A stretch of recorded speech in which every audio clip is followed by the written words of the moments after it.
ಆಗೋದೆಲ್ಲ ಒಳ್ಳೇದಕ್ಕೆ ಅಲ್ವಾ? ಹಾಗಿದ್ರೆ ಆಗಿರೋದಕ್ಕೆ ಯಾಕೆ ಟೆನ್ಷನ್ ಮಾಡ್ಕೋತೀರಾ? 2025 ನಮ್ಮ ಲೈಫಲ್ಲಿ ಹೆಚ್ಚೇನು ಖುಷಿ ಕೊಟ್ಟಿಲ್ಲ ಅಂದ್ರು ಬದುಕಿನ ಪಾಠ ಕಲಿಸ್ಕೊಟ್ಟಿದೆ ಅಲ್ವಾ? ಜೀವನ ಸುಮಾರಷ್ಟು ಜನನ ಪರಿಚಯ ಮಾಡಿಕೊಟ್ಟಿದೆ. ಅದರಲ್ಲಿ ನಮ್ಮನ್ನ ಜೀವಕ್ಕಿಂತ ಜಾಸ್ತಿ ಪ್ರೀತಿ ಮಾಡಿರೋರು, ನಮ್ಮನ್ನ ನೀನೊಬ್ಳೇ ನನ್ನ ಲೈಫ್ನ ಸ್ಪೆಷಲ್ ಪರ್ಸನ್ ಅಂದೋರು, ನೀನಿಲ್ದೆ ನಾನು ಇಲ್ವೇ ಇಲ್ಲ ಅಂತ ರೈಲ್ ಬಿಟ್ಟೋರು ಹೇಳ್ದೆ ಕೇಳ್ದೆ ಬಿಟ್ಟೋದ್ರಪ್ಪ. ಪರವಾಗಿಲ್ಲ, ಹಾಗಂತ ನಮ್ಮ ಲೈಫ್ ಏನ್ ನಡೆಯಲ್ವಾ? ಹುಡ್ಸಿ ದೇವ್ರು ಹುಲ್ ಮೇಯ್ಸಲ್ವಾ?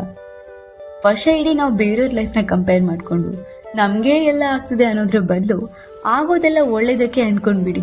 ಮುಂದಿನ ವರ್ಷ ಆದ್ರೂ ಮನ್ಸಿಷ್ಟಪಟ್ಟ ಹಾಗೆ, ಕನ್ಸು ಕಟ್ಟಿದ ಹಾಗೆ, ಜೀವನ ಯೋಚನೆ ಮಾಡಿದ ಹಾಗೆ ಆಗದೆ ಹೋದ್ರು ಚೂರ್ ಪಾಲ್ ನೆಮ್ಮದಿ ಆದ್ರೂ ಕೊಟ್ಟು ಬಿಡೋದೇವ್ರೆ.